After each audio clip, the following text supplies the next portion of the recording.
courtside to watch the Clippers, LeBron James, play LeBron James with the Cavs. And that one-day trip turned into three. And he told me that he would be the mentor to me that his mentor was to him.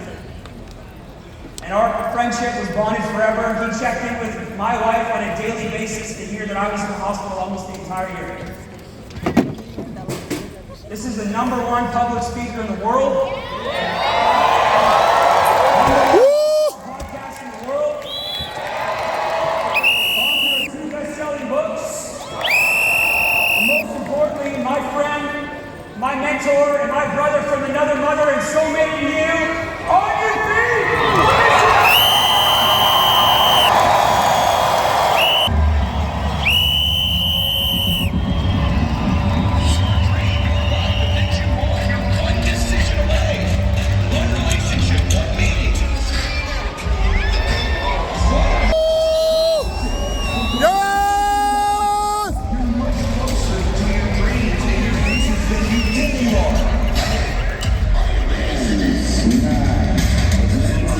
Let's go!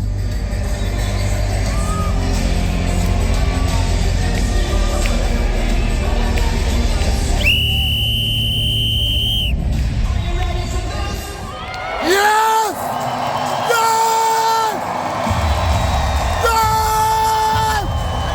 Woo!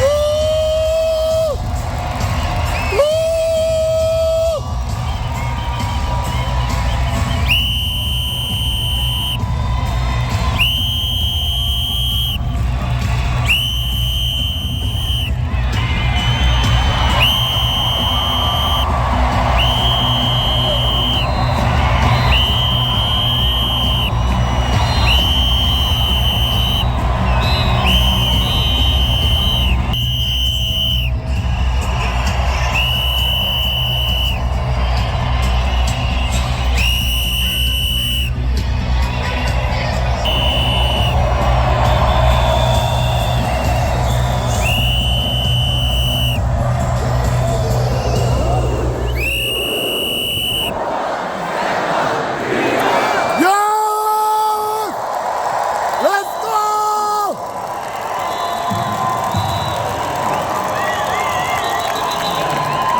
Love you too. Good to see you. How you doing?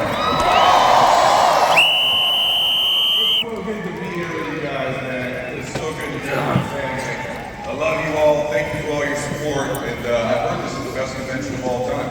I've been here throughout. I've been backstage quite a bit, so I've caught some of it. I haven't had a chance to catch all of it, unfortunately. But I got to tell you, I'm honored to be with you all. God bless you. I just want to start out by saying one thing to you. I just want to remind you of something, because this is about you. This isn't about me. It's not even about WFG. It's about you. Let me say something to you.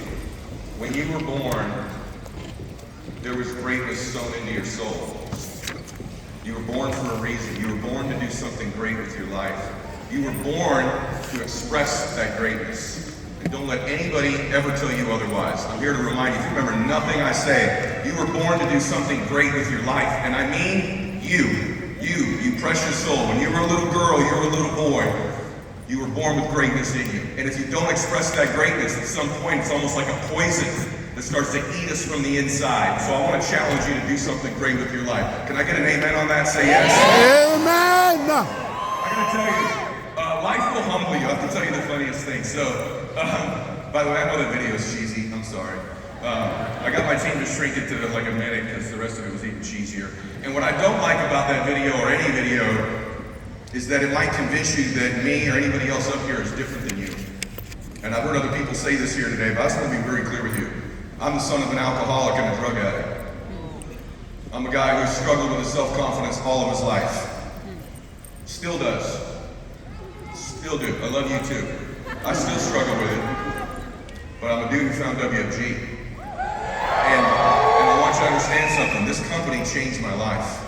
Nothing you see me doing would have happened without this place, without this family, without the Penny Oys and the Dan Charliers and the Guillermo Haros and the Rich Stollies and all the great people that are in this room. I sit here and look, Sean Villalobos is sitting right here, Charlie's over here, Guillermo's here. These guys were senior associates in my office at one time, and now they've made millions and millions of dollars. Is that amazing? At the same time they were.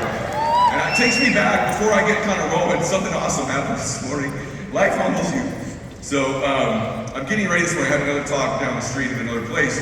And WFG's nice enough, when you do well enough here, they'll put you up in these sky lofts. There are these great rooms here. By the way, I would never pay the money to put myself up in that one myself, but it was nice to be in there. So they give you a butler. So I got up this morning and I ordered breakfast through my butler, which is pretty cool. And so I'm working on some things. I'm sitting on the couch and the doorbell rings and it's the butler. And I just yelled at him, "Come on in, brother." And he walks in. I said, "You'll have to forgive me. I'm getting ready. I've got a couple talks today. I'm preparing." So I don't really look up at the dude. And I go, he goes, "Well, Mr. Mylet said I just put this on the table over here." And it's a big loft. So he puts it on the table over there. And he's setting my stuff down. And I said, "Hey, man, I'm really sorry that I can't talk very much." But I said, "How's your day?" And I kind of looked at him and he like looked, oh, like that. And I looked at him. He didn't say anything. And then he ends up setting up the breakfast. He says, "Okay, thank you, Mr. Mylet." And I hear him walk and I hear him stop. And he comes back and he says, "Mr. Mylet, I'm not supposed to do this. You're supposed to keep this professional here, but I want you to know that you've changed my life." And I said, "Well, how did I do that?" He goes, "I found you on Jim Rome's show." And I said, "Well, Jimmy's a great friend of mine." He goes, "I've been following you ever since. I was suicidal. I was this. I've started my own side business. You changed my life." And he goes, "Ironically, I know someone that you grew up with. I know Kevin Barton." And it took me all the way back to my second appointment in WFG. So this is how good God is. Kevin Barton was my dad's friend in AA. Well, my dad got sober. And Kevin Barton was a pain in the ass, just to be honest with you. And told you like it was. And he was my second appointment. And he only did it as a favor. So Kevin's still alive, so I'm going to be nice to him. But I want to explain this. This will give you some hope. Here's my second appointment. I show up to Kevin Barton's house. Kevin has one leg.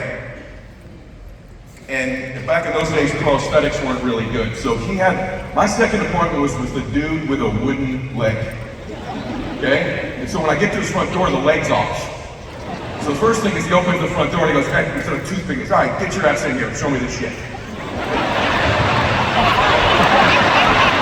I swear to you.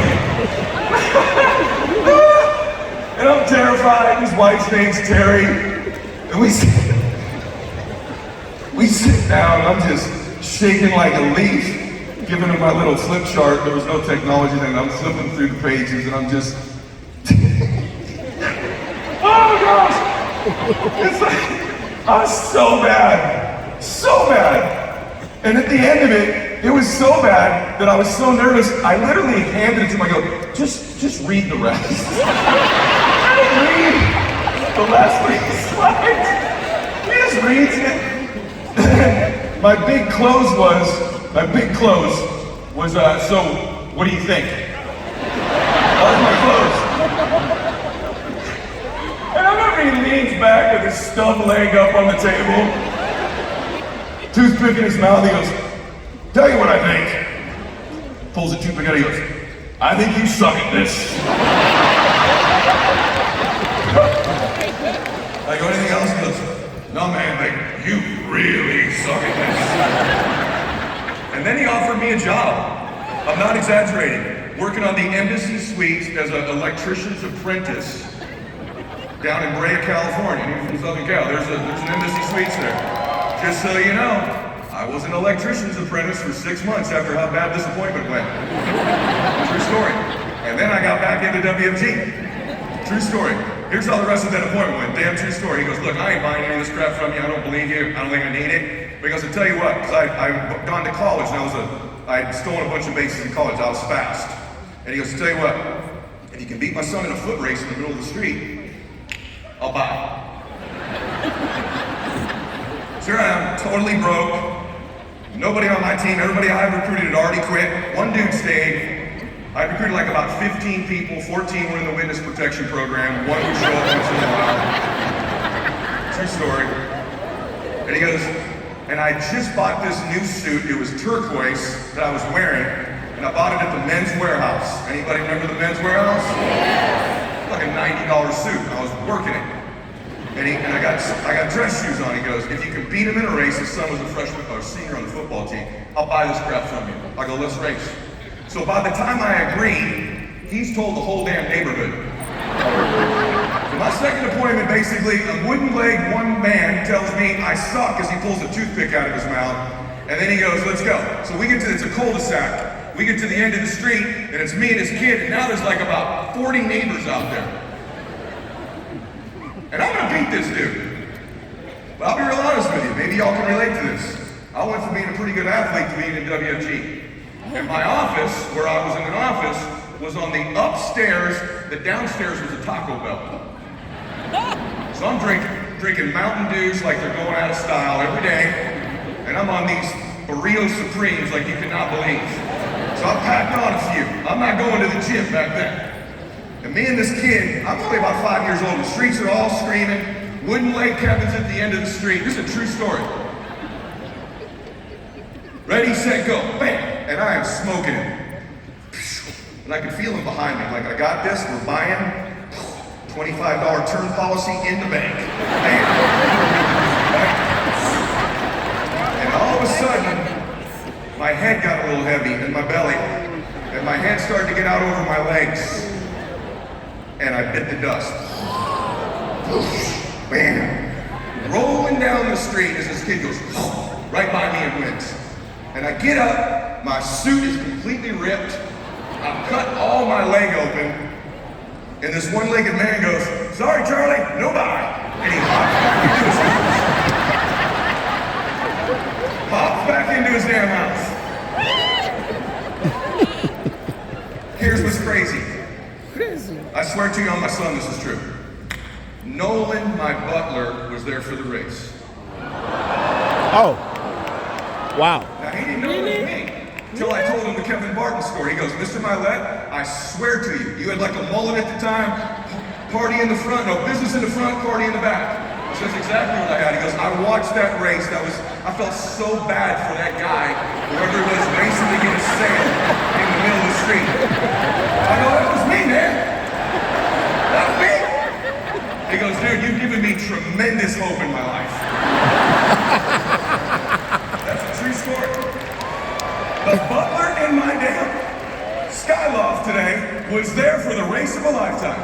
Wow. So hey, if I can go from racing and falling in the street and ripping my only suit to you're building a pretty good business and a pretty good life, you probably got some hope. Would you agree with me? That's true. So how do we do it? How do we do it? Some things we need to decide. Number one, you have to make some decisions. Maybe you've made them or maybe you haven't. There's two roads in life. There's two roads. There's the crowded road that everybody's on.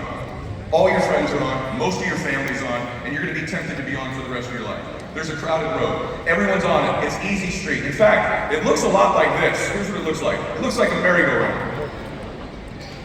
It looks like a merry-go-round. You know, merry-go-rounds are sweet, aren't they? You just kind of go around, it's real easy, and you see the same scene every time you go around. Same scene of life.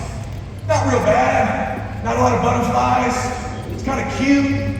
That's how most people will live their lives. They choose a merry-go-round life, the crowded life. Everybody's on that road. That road, by the way, is very well lit. There's not a lot of curves, not a lot of ups and downs. There's directions and navigation stuff on there. It's cake. It looks damn good, and almost everybody's on it. Little traffic because it's real crowded. Little traffic because it's real crowded. You gotta decide today if you want a merry-go-round life, and I'm being serious, or if you want a roller coaster life. Because a roller coaster life, that's a whole different proposition. That's a lot of woo, yeah, baby. Everybody quits. Yeah, baby. Charge back hell, right? Home office lost my stuff. Can't get the meds on the policy. All the stuff. Dude didn't show up to the meeting. You choose the roller coaster life. That's the lonely road in life. Let me tell you something about the lonely road. It means you will feel alone almost all the time. It means you will have haters everywhere. It means you will experience a myriad of emotions that most people can't handle. Ups, downs, fear, anxiety, anger, depression, worry. You will see a side of humans you don't like. You know exactly what I'm talking about. How does a human being promise you they're coming to a meeting and then not show up? Think your hand and say, I am pumped. I'm going to be in this for life. 2 weeks later, change your phone number. Buy a policy from you, hug you, make you dinner, 2 days later, cancel. Huh? That's the roller coaster. That's the lonely road. The lonely road, let me tell you about it. I've been on it now for 35 years. I'm a road warrior on that road. And let me tell you what that road looks like. It's dark. There's not a lot of lighting on that road. There's unbelievable curves, ups and downs, potholes, crashes. You will see roadkill of people you thought were going to make it along that road fall by the wayside. Over and over again. Haters, people yelling at you, screaming, behind your back, cutting you off, bumping you in the back. Breakdowns, repairs, like you can't believe. And then every once in a while, you're going to hit a yield sign on that road. And the vast majority of people, even when they choose that road, will yield and go back to the easy road. The question for you today is, will you yield? Or will you stay on the road long enough to get the job done? Long enough to make your dreams come true? Will you stay on the road? Now here's why I tell you all this in the beginning. Because all this stuff's going to happen to you. And when it happens, you should go, oh my gosh, this means I'm on the roller coaster. This means I'm on the right road. It's an indication. It's the only indication you get that you're on the right road, is this adversity. Because you're not going to get success quickly. Or you're going to get it and then it's going to go away. So you need to know when you face these things that that's what's happening. Does that make sense to everybody, yes or no? Yes, sir. Here's why. I'll give you a secret. As good as you think it is to make your dreams come true, and I know you think it would be pretty good, it's 1,000,000 times better. And let me explain to you why. It's 1,000,000 times better. This is what they won't tell you you've never heard before. When you stay on this road long term, you'll eventually get your dreams. And it'll be awesome. I wanted a jet, I've had 6. I wanted to own an island, I got it. I wanted to pay off my mom's house, I did it. I wanted to pay off Christiana's mom's house, we were able to do it. I wanted to see my teammates have great stuff happen, all that stuff. I wanted to travel, all that stuff's cool. By the way, it is cool. Here's what nobody tells you if you stay on the road. That's the rewarding part, what makes it 1,000,000 times better. All the dreams you come true for you that you aren't dreaming right now. Here's the other one. All the dreams come true you will make with the people you love that you don't even know about right now. All the people you love that have these big dreams in their life that you don't even know about, they may not even know about it right now. And you will make their dreams come true. Heck, you may even make the dreams come true with people in your family that haven't even been born yet. I'll prove that to you as we go today. It's the other people's dreams you will make true. It's the ripple effect of dreams coming true when you stay on that road. When you become the one, I call it, in your family. The one. See, when you meet a family that's really wealthy, somewhere back in their lineage they weren't. When you meet a family that's really happy, somewhere back in their lineage they weren't. And I know we talked about this a little bit. And then the one shows up.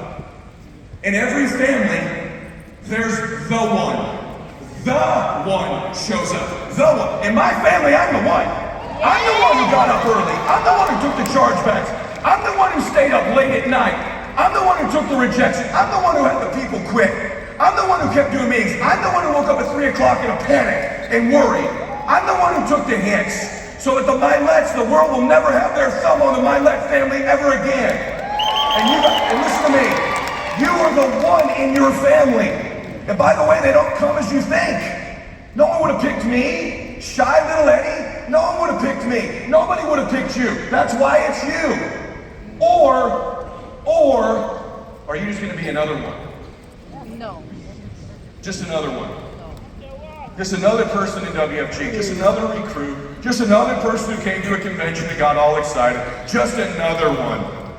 Just another one in your family. Just another member of the family. Just another one. Or are you the one? Are you the one? You gotta decide that. How do you get there? You gotta understand a couple things. Number one, you gotta survive temporary pain. All pain is temporary. All pain is temporary. But if you can survive temporary pain, on the other side of temporary pain, you discover another part of yourself. Another part of that greatness. Another part of your soul's expressed. You have to survive temporary pain. Everything's temporary. When my dad passed away, I'll tell you this in a little bit, I've never been more convinced in my life that anything other than our souls and our spirit are completely temporary. But you got to survive it. Why? Listen to me. Because when you survive it, now you are eminently qualified to help other people. Your greatness, you were born to change other people's lives. I'll give you a clue. We'll talk about it later, but I'll give you a preview. God did not give you another day because you needed it. God gave you another day because somebody needs you. Somebody needs you. Somebody needs you. And it doesn't feel like it should be you. My dad got sober and changed our life forever. And after I wrote The Power of One More, I woke up one night, Christiana saw me crying. She's never really seen me cry a whole lot. I didn't even cry when my dad died. But I cried this night, and the reason that I cried was I woke up and I had this epiphany. Oh my gosh, someone helped Daddy. Someone helped my dad when he was going to lose his family because he was drinking. When my mom had threatened to leave him. Maybe my dad was even going to take his own life. And some precious human being, imperfect as they were, showed up and said, I can help you. And if they had not done that, my life, I wouldn't be here. Had they not done that, I'm not sure my dad would have lived any longer. Some average, ordinary person showed up and said, I can help you. In my dad's most desperate moment, that person didn't know I was his son. Doesn't know that the ripple effects is his sons reach millions of people. And my dad helped thousands of other people get sober. And that's incredible. But what's more incredible is what qualified that person to help my dad. What were their qualifications? You know what they were? Because I know who they are now. By the way, my grandfather's name's Ed, my name's Ed, my dad's name's Ed, and the guy who helped my dad get sober, I can't tell you his last name. His name's Ed. You know what qualified him? The greatest sins and mistakes of his life. He was a drug addict too. He was an alcoholic. He was a liar. He lived in the shadows. Because you're most qualified in life to help the person you used to be. Amen. You're most qualified in life to help the person you used to be.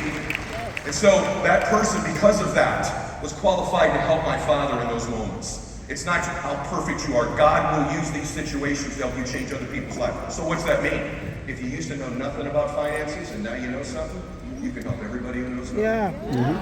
If you used to be broke and you ain't so broke anymore, you can help broke people. If you used to not have any hope and dreams in your life, and now you got a few hopes and dreams, you can help all those people who need hopes and dreams. If you used to be broken, and you're not quite as broken anymore, you can help broken people. That's why you were born to do something great. See, you disqualify yourself because of your mistakes or your weaknesses or your frailties. And just so you know, this man standing up here has more weaknesses, more frailties, more stuff he needs to work on, I'm sure, than anybody in this room. But I learned this lesson that I don't have to be perfect to help people. It's my imperfections that qualify me. The other thing is, I got to keep growing and changing into the next version of me so I can help all the people who used to be like me. So when I was making millions of dollars a year, I went, man, I need to make $20 million a year so I can help all these people making millions. When I was worth 20 or 30 million, I wanted to be worth 100 so I could help all these, whatever it might be. When I could give $1,000 away to a foundation, I wanted to get better so I could give $100,000. Yes. You kind of get it, right? Y'all hear me say yes? Yes. So how do you do that? You have to start taking responsibility for your life. You have to start taking responsibility for your life. That doesn't mean everything in your life is your fault. Responsibility doesn't mean I'm responsible, I caused this. Responsibility means I have an ability to respond. You have to develop this belief that you have an ability to respond. Why is what you think matter so much? Listen to me. Because your thoughts are the currency with which you purchase your dreams. Your thoughts are the currency with which you purchase your dreams. You have to think that you have an ability to respond when adversity strikes. And you do. It's not whose fault it is. Let me prove it to you. To the extent that you are alive, is to the extent that you can respond. If somebody was up there in the middle of the stage and they weren't moving or responding to the noise in here, what would your first conclusion be? They might be dead. If I went up and I shook them and they didn't respond, they might be dead. What if I poured water on them and they still didn't respond? See, there's a correlation between how alive you are and your ability to respond. If I gave them a defibrillator, boom, and it didn't wake them up, we conclude they're dead, they're unresponsive. In your life, if you don't begin to respond, you are dead. You're going to have a lot of people around you tell you to be realistic. Realistic is the language of the walking dead. They have begun to buy into the lie that they have no ability to respond in their life. God's given you the greatest business opportunity on planet Earth to change your life and other people's lives. You have a responsibility to max this out. A responsibility. You leaders in the front that have made so much money, we got to keep going. We got to keep helping people. People ask me all the time, why you work? I work harder now than I've ever worked in my life because I finally got this stuff in my 40s. I figured it out. I want to be somebody. I want to help people. I want to express my greatness. I will not die with my greatness still inside of me. I will not die that way. And neither will you. See if I can show you something. You guys show them that, what's this thing up there? What would be a successful way to Pause that real quick. Pause if you can. I want to set this up for you. Say it real quick. Sorry guys, I messed that up. Listen to me on this. You ever hear the notion that the only hate you're going to get is from people doing worse than you? Mm-hmm. You ever hear that? Only people doing worse than you are going to give you hate. You ever heard that before? That's a lie. That's a lie. You can get haters and detractors at every level of your life. Trust me. Especially as you begin to threaten how successful they think they are. Or their notoriety. All of a sudden it's all, well, yeah, this or that. Trust me. You got hated at every level. Know it now. Like, nah, my uncle that's the rich one, he's real supportive of this. Until you're richer than him. Until you're not the most, until he's not the go-to one in the family anymore. Until you become the one. You need to know this now, those of you that are climbing. Let me show you this video. Let me tell you what it is. It's this dude, Tiger Woods. It's a video you've never seen before. It's his first tournament as a pro. Never played professional golf before. He comes out, and the guy interviewing him is one of his heroes. His name's Curtis Strange. You don't need to know golf, let me just set it up for you. Curtis Strange is a Hall of Famer, one of the greatest players ever. Won 2 US Opens, I think back to back. Great player. He's still a broadcaster to this day. And Tiger Woods comes out on tour, and he gets interviewed by his hero. And you know what Curtis Strange decided to do for about a minute and a half? Trash him. And let me tell you how they trash him. You're being a little cocky. Did anybody in your family tell you that? Wait a minute, we're simple people. What's wrong with the way you're getting a little cocky? Because you're threatening their smallness. They love you, they're not bad. You're threatening their smallness. I tell you to be realistic. You know, second or third's not so bad. It's not so bad. What's wrong with the way things already are? At the end of the video, this man has the audacity when Tiger politely still says, no, I'd like to win. He lets him know. He forgives. You'll learn. Everybody in your family trying, you'll see. It's a scam, you'll see. You'll see. It's just for the top guys. I got here in like the 8th year. Top guys. There's a bunch of top guys when I got here. I don't know what they're talking about. We have people coming up here all the time, been here 2, 3, 4 years. You'll see. Watch. This is Curtis Strange. Tiger Woods is one of his heroes. Watch this. We play it, guys. What would be a successful week here in Milwaukee? Two things. I've played 4 solid rounds. We're off to a good start today. If I can do that for 3 more days, and I'll be very happy. And a victory will be also nice too. A victory. Do you think, to me, that comes off as a little cocky or brash, especially talking to the other guys on tour that have been out here for years and years and years, and certainly incredible to have a record. But what do you say to those guys? Well, You come out here, you know what I'm saying, your first pro tournament, you say, I can win. I understand that. I've always figured that why go to a tournament career not going there to try and win is really no point. And this attitude, and this attitude I always have. As I would explain to my dad, second sucks, and third's even worse. It's just a feeling On tour, that's not too bad sometimes. That's not too bad, but I want to win. Yes. It's just my nature. You learn. We're waiting.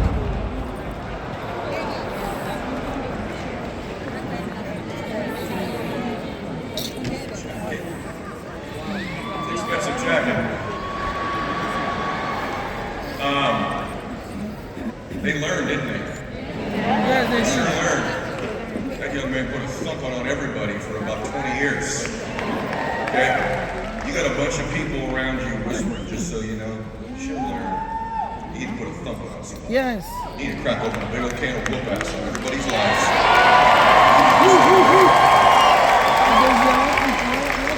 Let me tell you something, it's a big deal.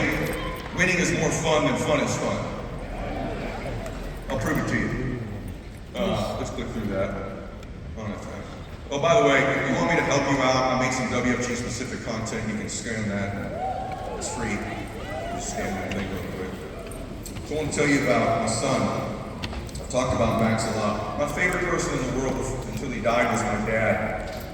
My favorite person to golf with. I don't play a lot of golf because I'm busy, but my favorite person is my dad. If you don't do that, go to mylet.com, put your email in, and I'll start getting you good stuff. It's all free. You're welcome. I'll tell you about Maximus. This is my kid. I love him. He's now my favorite guy that my dad's got. He is, however, the most uncoordinated human being that's ever walked the planet Earth. I still, to this day, his mom and I do not know whether Max is a lefty or a righty. We don't know. When he played baseball, he'd go 0 for 50 left-handed and 0 for 51 right-handed. We put a glove on his left hand, he'd eat a fly ball in the face with that one, go back the next year, throw one on his right hand, smack dab in the face. Christopher Schleman's in the room here, I think. He was his flag football coach. Let's just put it this way. They had Max block in flag football. He played a whole season of basketball. He scored 2 points. Let me tell you how those 2 points were scored. Another dude on the team took a shot. Max thought he was making it, started to run back down the court. Rebound came off his cranium, kicked back into the basket, and my kid's running down the court like it is 360 dunked, because it was the only basket of his life. Then he played golf, lefty, righty, lefty, righty. At one point, we had some left-handed clubs in his bag, some right-handed clubs in his bag. This photo is evidence of my son's lack of coordination, and I didn't even ask him to pick it this way. Are you aware of any human being who stands with their feet like this for a photograph? Let's take a picture, Max. You would stand like this. Okay, Dad, sounds good.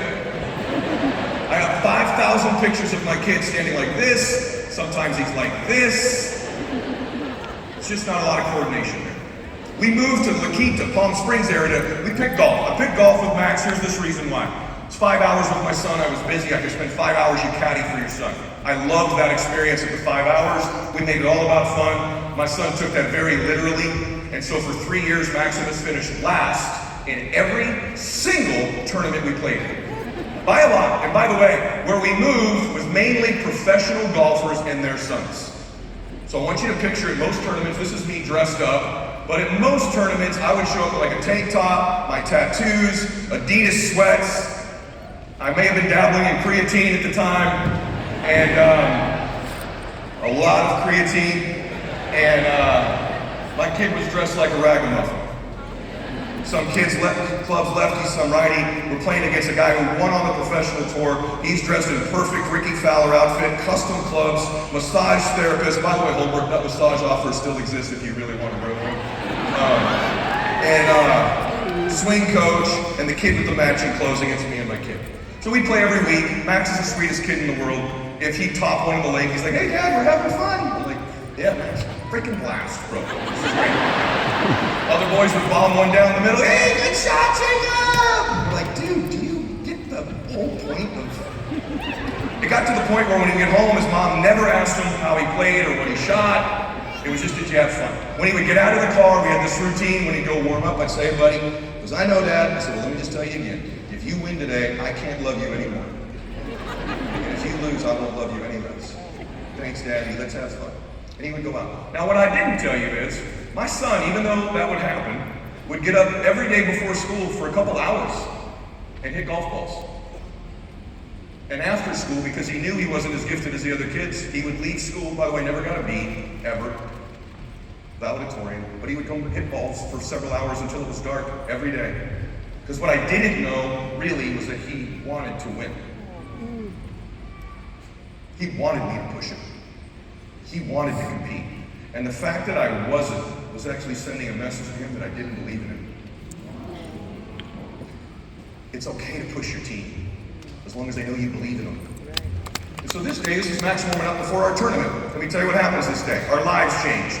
Let me tell you why it changed. Because you're one decision, one moment, one experience, one speaker for 1 hour, one new thought, one new relationship, one new recruit away from completely changing your life. You're one away. And if you know that that's true, and that is true, you will live in anticipation of finding those ones. If you don't know that, they'll go right by you left and right and you'll be oblivious to. I live in anticipation of what's the next one. Nolan was that one this morning. My butler. So this day we're down 11 shots after 9 holes. And at these tournaments, you grab a lunch and you keep going. Well, this day we're way behind because Max is playing so bad. And the lunches were like over by that part of the stage. And the next tee was like by the back of the arena. So our lives changed in this instant because one of the dads said something that was really stupid. And one of the dads stops and says, hey, to the other two boys, hey guys, you guys, go over there, hit your shots. Max will grab your lunch. He's out of it. He doesn't give a crap anyways. I'll clean it up for you for the clean version because there was creatine in my body at the time. I said, don't ever speak to my son like that again. You don't talk to my family like that. Ever. You understand me? My son's like, Dad, never speak to my son like that. I'm shaking right now, tell him. I said, here's what we're going to do. I'll go get the lunch. Max, you stay with me. You guys go get your shots. You see this guy? Got the poopy pants walk as he's walking. I said, Max, come here. Yeah, right in front, right? Fine, Max. Come here. Grab his little beautiful shirt. Hey! He's looking. Fucking win today, Max! You win it! But Daddy, what about the fun is? Winning is more fun than fun is fun, Max! We're gonna win! I go, I don't like this shirt. Do you like this shirt? No. I go, you got what do you make? I got a blue one, Dad. I go, take this off.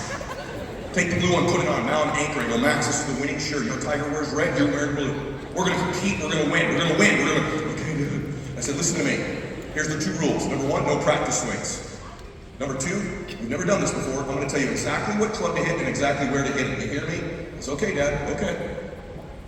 And then I give him his driver, and I watch my son walk away over to get his shot. Now I gotta go get these lunches. I'm probably getting arrested for assault. I'm scared the hell out of my kid. Anyway, what did I do? We have no chance of winning whatsoever. I've scared him. Dang it! So I get the lunches, and as I'm grabbing them, I look and I watch my little guy. And I gotta tell you, this is hilarious, but it's true. Max is probably, I don't know, 9 or 10 at the time. You ever watch like a 3-year-old person try to tee up a ball? They can't really do it, right? Like a normal person just tees the ball up. Max was so unoriented. He was literally, I'm watching him tee it up from a distance. He's like, trying to tee the ball up. He gets up with that good golf swing. By the way, that's a good looking swing. Nothing wrong with his swing. It was all how he was thinking. It was all how he was thinking. And he hits a good drive down the middle. And I watch him and I get up there and I said, hey buddy, good shot. We're gonna win. He said, okay, Dad. We get over the ball. I go, listen, remember what I said? No practice. I said, you got 120 to the hole, hit an 8-iron, 10 feet left to the hole. Let's go, man. I've never talked to him like that before. We're getting specific. We're competing. He gets up, nails it, about 20 feet left to the hole. But good shot. I said, good shot. And I noticed he kind of hands me the club back a little different. He's like, hey, Dad, here you go. Kind of like that. That's right. All right, we're cooking, man. We're walking down the fairway. We're going to win, buddy. We're going to win. I don't think we have any chance to win. We get over the ball. Normally, Max would get up. The other guys would line up their putts. Max would just go, boop, boop, boop, boop, boop, boop, and putt. That's how he would putt. I said, listen to me, man. Line the putt up like the other guys. Let's go. We're focused over here. So he goes into this whole BS kind of walk thing, looking at the putt. He has no idea what it does, neither do I. He's over, he goes, hey Daddy, I think it's like 2 feet left to right. This is what Holbrook does, by the way, too. Downhiller, he does, same thing, let me show those. And so Max takes the putter back, shoot, bingo, makes the birdie. I'm like, yeah, Max, how about that? He's like, here you go, Dad. Whoa, hands me the putter back. These guys have all made birdies before, but now we're fired up. I go, hey man, we're down 9, let's go. Let's go. We're walking on the next hole, I kind of watch him. He's like, what's up? What's up? I'm walking like the old man now. She did the tag. Next hole's par 5, I go, hey, smash this thing down the middle, man, let's go. hits his driver down the middle. Here's where our life changed again. There's a lake in front of the hole. It's a par 5. The other boys lay up. It's too far. It's 220 to the hole. There's a block wall in front of the lake. Any good story, Jesus is involved a little bit. And so I said, Max, hit the 3-wood. No, Dad. I go, hey, I told you, no practice swings. You can't question my call. Max, we're too far behind. Hit the 3-wood. My son has never hit a ball 220 yards in his life at this time. And still didn't after he hit it. So he hits it, and it's in the air. And I immediately start praying. Like, Lord, if this lands on the screen, I will talk about you every time. I will stop doing like 34% of all the bad stuff I do. Then I went back to my altar boy days in the Catholic. I'm like, our Father, who art in heaven. Whatever I got, I'm throwing the sickest shot. Except he hit it 219 and hit the wall. Yeah. Oh, but it bounced straight up in the air and landed on the green. And rolled to about 2 inches from the hole. Now Max is walking down the fairway talking to us. He goes, you know guys, I'm playing Callaway's right now. Thinking about switching over to TaylorMade, I'm not real sure. I'm gonna go to some putting school in a few weeks, just dial a few things in. Nothing like that ever happened before. He taps in, we're now down 7. Take it to the 18th hole. 18th hole, we're down 1. Numbnuts and his kid are in first. My kid, this is a true story by the way, if you don't believe me, he's on my podcast, we talk about it, because it's so unbelievable, but it's true. I tell him what to do earlier. Go take a practice swing, right? About 105 degrees, what's my kid do? Most important shot of his life, whole world's on the line, takes a practice swing. Whoosh, and the club flies out of his hand. And helicopters into the middle of the lake. Most important shot of my kid's life, he throws the golf club into the middle of the lake. Whoop. Sorry, Daddy.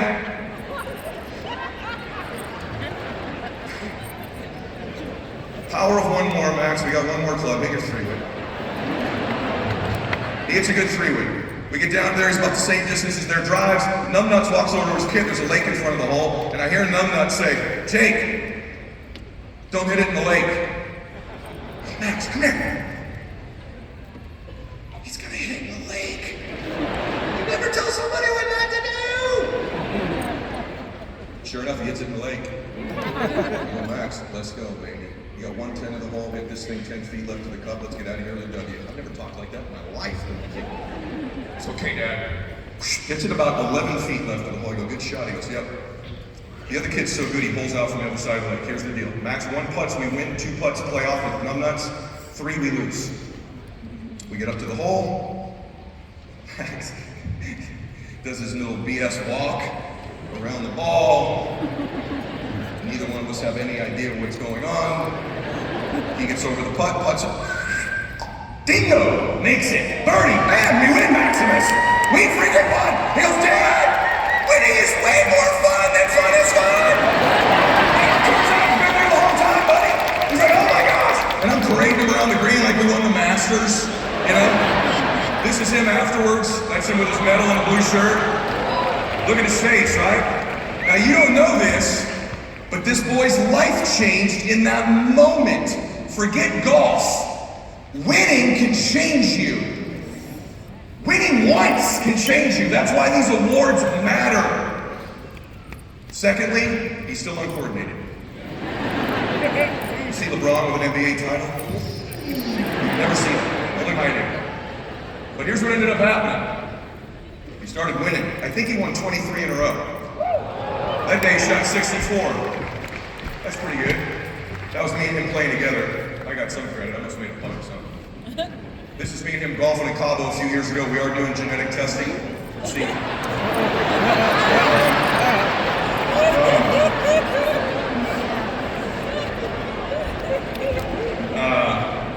I may be back on creatine there, potentially. And still, he's got the crooked feet in the picture. So, this is him signing his college golf scholarship. One moment, listen to me. One moment, one decision. Listen what the decision is. Stop playing and start competing.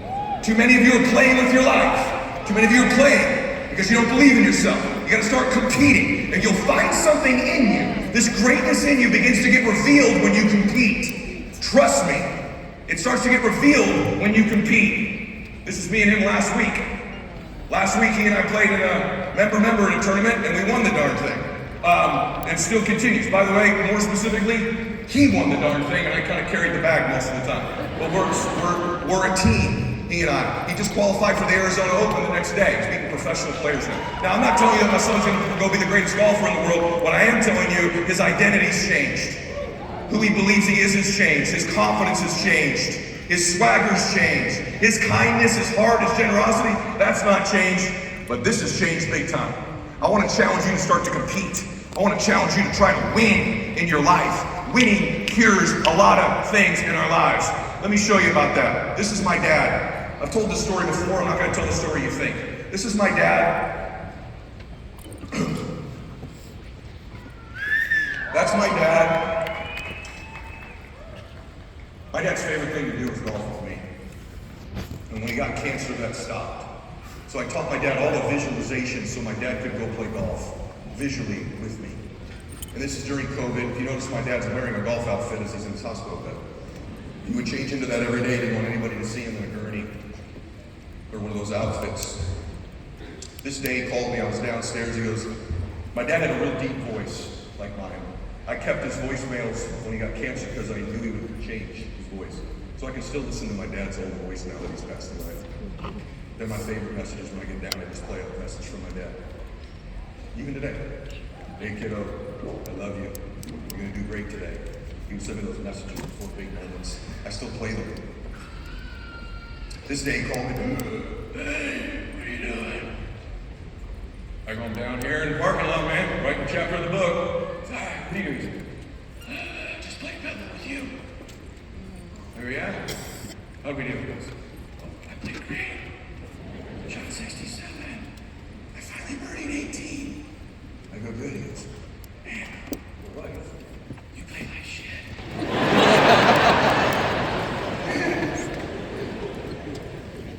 He goes, lunch is here, we gotta go. An hour later, he called me back. I go, what's up, man? I wasn't honest with you. I go, I played good. He goes, I'm not doing so good. I want to go home. So you got your sisters, I want you. I go, Dad, we're going to get another steroid shot. We're going to rally. That's not happening, man. You know that. Listen to me. I'll never forget this. Ever. Listen to me. I have one more day. And my stomach's saying, so what is it? I have one more day. Get home with Mom. You and the drugs. Please. If you have parents that are still alive, man, make them proud of you. Let them know how much you love them. Call them. If they pass, if everybody's passed, honor them who you come. Honor them who you come. Do something great and honor them. Some of you in this room have ancestors who sacrificed the ultimate sacrifice for you to be. Honor them. They're doing something great. Stop being so freaking scared. Stop being so afraid. You're not getting out of this alive. You're not getting out. I called his doctor. I said, Dad's talking crazy. He said, Eddie, I'd go get him. They know. I said, who's they? He said, someone who's going to die. This is 3 hours later. That's my dad coming home one more time. That's my mom watching her husband of 50 years come through that front door one more time. You are going to come through the front door one more time someday. Whoever you love is going to come through the front door one more time someday. Who do you want to be when you have one more day left? What do you want the story to be? What do you want to have seen, achieved, felt, experienced, given while you're here? That day's coming for all of us. This is my dad with one more hour left. What do you want when there's 1 hour left? When you gather your family around you someday like my dad got to do.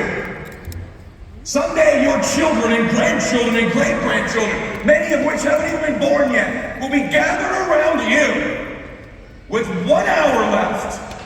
What is the story of your life they will be telling? What is the story of you? This precious little girl that was born with all this greatness in her. Did she express all of it? Did she express all the love? All of her story, all of her message, all of her joy, all of her power, all of his power? What will the story be when the people you love are surrounding you? What will they say when you're gone? An hour after this, my dad took one more breath, and he was gone. And my sisters and my mom, something very profound happened. I'm going to go deep with you that I've never done in any meeting before, ever, because it's my family. I want you to feel this. I want you to remember this. This is not about my family, it's about yours. What's the story going to be about you? My mom did not want to be with my dad's body.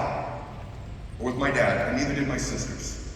So I volunteered to be with my dad for about an hour and a half until the hearse came. And it was a gift my dad gave me. Because something very profound dawned on me immediately as I was there still holding my dad's hand.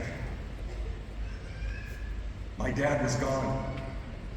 Listen to me. My dad was gone. Who my dad was no longer with me.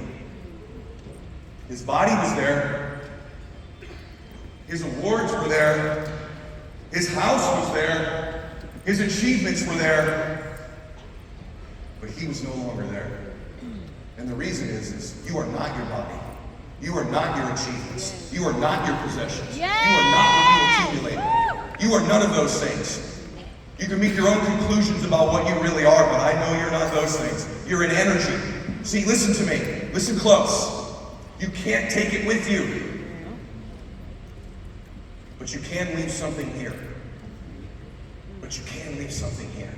You can't take it with you, but you can leave something here. And what you can leave is your energy, is your spirit, are the memories, are the lessons, are the changes in your family. Are you becoming the one in your family? You can leave here becoming the one. It's not by mistake that you found the single greatest company in the world to become the one in. And there's no dispute about that. There's no dispute about that. You found the greatest company in the world to become the one. You can leave it here. Don't lose yourself chasing the things that aren't even you anyway. Don't cut corners. Don't cheat for the things that aren't even you anyway. How you act, how you conduct yourself, how you treat others, what you become, the memories you create, that's you. That lives on forever. That you leave here. Can I get an amen to that? Say yes. Amen. By the way, Brendan rolled this out yesterday, my good buddy. This is the greatest technology upgrade in the history of the company. Do it. I know, some people have a disagreement. I think you should read books. I think you should grow. I think you should be motivated. Imagine me telling Max, don't read, don't grow, don't be motivated. This will help you. It'll help you keep your team organized. It'll help you collectively grow. It's free. Do it. I recommend it. I promise Brendan I will say that. By the way, he's amazing. Tell you the last story. That's the wrong picture, guys. If you go back, there's another picture there. There's like 5 of them. Hopefully you can find them. If you can't, I'm going to tell you the story. I left about 4 or 5 pictures there, guys, backstage. I'll tell you lastly about my sister. There she is. I'll tell you about my sister. This is my middle sister, Andrea. And Andrea was born with diabetes. So she's had to fight all of her life. She was born with a pancreas that didn't work. Her pancreas didn't work. And so like most people who live with diabetes, over time you're going to have some complications, and one of them is usually your vision. One of them is your vision. And so as I was on the lonely road of my life, making dreams come true, achieving, taking all the shots, staying up late at night, on this lonely, dark road, thinking I'm making all these dreams come true, on my road, on this crazy road, Andrea had her own battle, which was diabetes. I consider my sister Andrea to be far more successful than me. And the reason I say that to you is, by the way, she's a school teacher, 6th to 8th grade. It's what her dream was to help children, If life is about what you leave behind, my sister's left behind hundreds of children's lives that she shaped and formed. She got up every day. Here's what I think a great life is. Whatever your dream is, you create a life that matches it. If your dream's hundreds of millions of dollars and cars like that, don't let anybody tell you you shouldn't have it. That's their view. They're projecting their own stuff onto you. I don't want to hear your opinion about that. I could care less what you think about that. But if your life is that you want to help people and live a humble life and change people's lives quietly, that's equally beautiful. Both are beautiful. Both are great. As I've gotten older, quite frankly, the material things aren't that big of a deal. But they were when I was young, because we didn't have any. And so my sister's lived a life where she's absolutely made her dreams come true. But then, slowly but surely, my sister went blind. And she loves that family of hers. I want you to imagine that you could see for about 40 years and then it just goes black.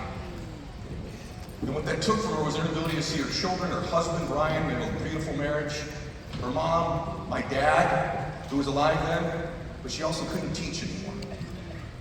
This precious kid, she couldn't grade, she couldn't teach, and she kind of fell into what would be a version of deep depression, as you might. This is an accident article because what ended up happening was her students did a big fundraiser for her. It was in the paper, Ailing Teachers' Eyes See Glory in Students. Andrea Ward in pink is surrounded by 8th graders at Loving Savior Lutheran School in Chino Hills who raised $1,700 for her after she lost her vision. They all wore these shirts, Race for Mrs. Ward. It was a beautiful thing. And my mom called me the night of this and said, Andrea was so happy today, but she's very depressed. It was about 9 o'clock. And it just hurt my heart to hear how bad my sister was hurting. It just broke my heart because she's such a wonderful person. She's that person who'd be at a party for 3 hours, you don't even know if Andrea was there. She's just in the corner, makes you feel good about yourself, never wants attention, never wants anything. And my mom called me, and it hit me very hard. I thought of all the things I've been able to do in my life, I can't help my own sister. This is the most remarkable thing of all time. I'm on this lonely road all my life. And I take a walk that night. On the road I live on. Not a metaphorical road. I am now on the road I live on. So all that journey on the lonely road led me to a physical road in my life. Ross Avenue in La Quinta, California. And on that road, it's a pretty cool place. Kim Kardashian lives right there. Sly Stallone's there. Ellen DeGeneres is there. Blah, blah, blah is there. Jimmy Fallon is there. It's a pretty cool road as you walk down that road. Some dude who recruited a bunch of people and sold life insurance is there. And as I'm walking on this road, I'm getting emotional. This is a true story I've never told before. And I get to this pretty close, and there's a driveway down there, and I go, what's that guy's name? Chang. Dr. Tom Chang. I think he's like an one of the Optus. Because I know he's not a normal one, because he couldn't afford to live here. But I've met him, and he was a great guy. And you have to sometimes just decide to go recruit, man. I walked up to his door at 9:30. I knocked on the door. This house is gated too. You have to get around this gate. I knocked on the door. His wife opened the door. He peeks. He goes, hey, Dad, how are you? I go, I'm good. Really sorry for coming so late. I go, hey, you're one of the Optus, right? Yeah, man, I am. I go, this sounds crazy, but I just had another conversation. I have a sister who's got diabetic retinopathy. She's gone blind. She keeps getting these bleeds, and they can't do anything about it. They've tried everything. She can't see. Do you think you could help my sister? He lives on the road I live on! He goes, I don't know, Ed, I got a place, your office is out here. He goes, actually I have one in Pasadena. You know, Chino Hills is pretty close to there. If you send her to me, we can see. That guy right there got my sister her vision back.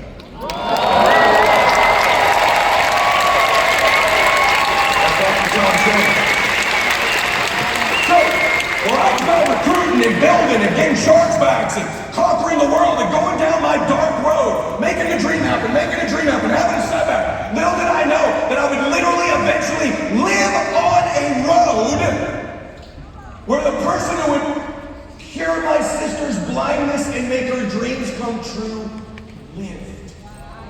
So what I told you earlier is this. The great part about making your dreams come true is not that your dreams come true. It's the dreams of all the people around you in your life whose dreams you may come true that you haven't even envisioned yet. Does that make sense? Say yes. Yes. So I want to ask you, how bad do you love your family? How bad do you want it? How excited are you about your life? Listen to me. These people are depending on you. You're the one. You're the one in your family. And I gotta ask yourself a question. When that family gathers around you in that one last day, in that one last hour, what are you gonna say to them? What are they gonna say? Thank you for all the memories, all the moments, all the lessons, all the change, all the amazing. Thank you for changing our life. Thank you for going on the lonely road. Thank you for growing. Thank you for getting better. Thank you for improving yourself. Thank you. Or are you gonna say to them, I loved you so much. I really loved you all. And I hope I was nice. I'm sure I was nice. But I lived my life scared. I lived scared. I was more scared than I loved you. I was more scared than I loved you. I was afraid I wasn't good enough. I was afraid I wasn't lovable enough. I was afraid I didn't have enough to give. I just was afraid I was not enough. And I lived my whole life with that. I'm sorry. Please do better. Is that what you're going to say? Or do you want to be able to say to them, I went for it. I took the shots for our family.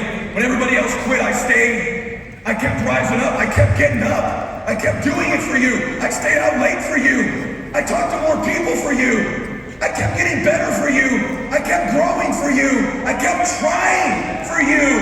I kept loving you more than I was afraid. I loved you more than I was afraid. I hope I did good. I hope you're proud of me. I hope that's what you talk about when I'm gone. I hope you take it to another level. I hope you're the one after I was the one, because our family deserves to be happier. We deserve to make a difference. The question becomes in the end, did you express all your greatness? Because what I told you is true. God is not giving you another day because you need one. God is giving you another day because there is somebody out there right now who needs you. And I think it's your family, and I know there are millions of families that want to feel what we're feeling in this room, that want to be a part of something great, that want to go change the damn world. The world needs WFG. The world needs to know there's a good place with good people who are building for their own families, who want to make a difference from all walks of life, all religions, all backgrounds, all preferences, want to just love and win for their family. And at WFG, we love our families more than we are scared of what you think about us. Max out. I love you. God bless you.